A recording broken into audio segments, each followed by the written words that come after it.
আসসালামু আলাইকুম প্রিয় বন্ধুরা, কেমন আছো? সবাইকে শুভ দুপুরের শুভেচ্ছা। তো আজকে কি রান্না করব দেখো, তোমাদেরকে শেয়ার করি রান্নাটা। তো এটা হচ্ছে মলা মাছ, গাছের কাঁচা কচি টমেটো দিয়ে রান্না করব। দেখো, টমেটো, কাঁচামরিচ, পেঁয়াজ কেটে নিয়েছি। তার এই যে লাউ শাক ভাজি করব, এটাও গাছের।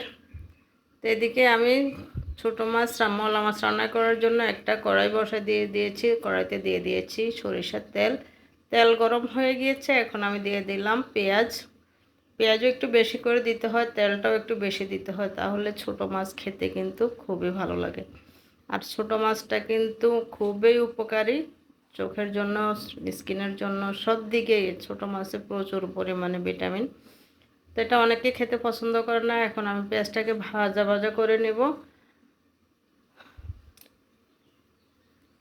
আর দিয়ে দিব আদা রসুন।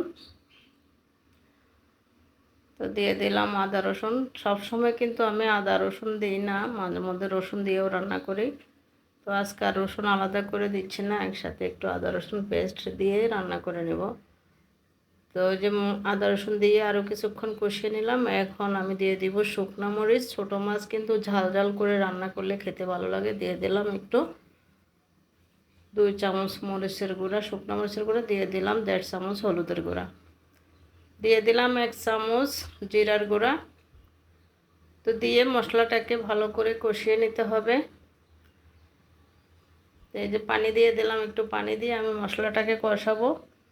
মশলার গন্ধটা থাকলে কিন্তু তরকারিতে খেতে ভালো লাগে না। ছোটো মাছ যেহেতু বেশি রান্না করতে হয় না।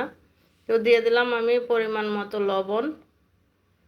দিয়ে আরও কিছুক্ষণ মশলাটাকে কষাবো, ভালো করে মশলাটাকে কষিয়ে এরপরে আমি দিয়ে দিব ধুয়ে রাখা মাছগুলো। দেখো আমার মশলা কষানো হয়ে গিয়েছে, তেল ছেড়ে আসছে উপরে। এই যে ছোটো মাছগুলো আমি দিয়ে দিলাম, এটা হচ্ছে মলা মাছ। তো এই যে মাছগুলো দিয়ে দিয়েছি। এই মাছ বেশি নাড়াচাড়া যাবে না, ছোটো মাছ ভেঙে যাবে, খুবই নরম। তো এখন একটু নেড়ে চেড়ে এরপরে আমি দিয়ে দিব পরিমাণ মতো পানি। তো এই যে পানি দিয়ে দিয়েছি, এখানে আর কোনো পানি দেব না। তো আর একটু নেড়ে এরপরে আমি দিয়ে দেব কাঁচা টমেটোগুলো। টমেটোগুলো একদম কাঁচা, দেখো এটার স্বাদটাই কিন্তু অন্যরকম। তো এই যে দিয়ে দিলাম কাঁচামরিচ। সব কিছু দিয়ে এখন আমি এটাকে নেড়ে চেড়ে একদম ঢাকনা দিয়ে রান্না করে নেব। তো কেমন হয়েছে, তোমাদের যদি ভালো লাগে প্লিজ লাইক কমেন্ট শেয়ার করে দিও, আর মন্তব্যটা তোমাদের কমেন্টসে জানাবে।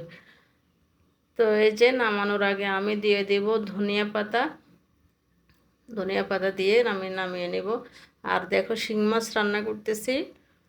তো শাক, শিং মাছ আর ছোটো মাছের চচ্চড়ি রান্না করলাম, আর আজকে আর কিছু রান্না করি নাই। তো সবাই ভালো থেকো, সুস্থ থেকো, সবার সুস্বাস্থ্য